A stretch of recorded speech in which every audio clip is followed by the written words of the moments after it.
Okay guys, here's part 2 of the upper door weather strip trim. Okay, so this is the stuff that I'm using right here that goes on this second piece that I showed you yesterday.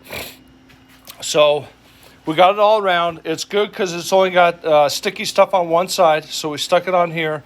There's no sticky stuff on here, which is going to allow us to manipulate it.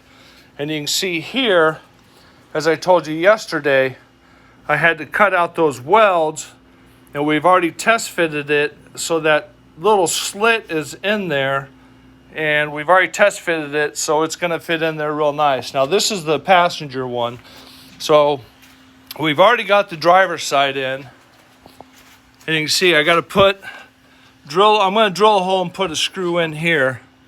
So you can see we got it all the way up and around.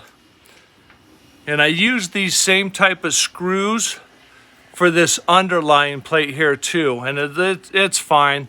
It's going to fit in there just nicely. Come down. There's the gasket ready to be glued in. You can see here, right in this area right here. Now I got kind of a sun background there. But we got that slit in there.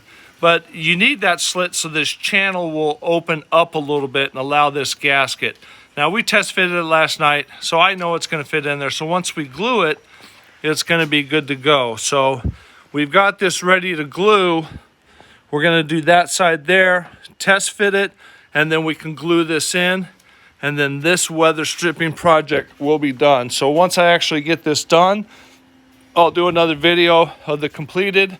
But I just wanted to show you guys this. And what I did is we put this tape on here. I just got my X-Acto knife, cut out these holes so the screws will go through. And it's going to fit up in there real nice. So just thought you guys would like this.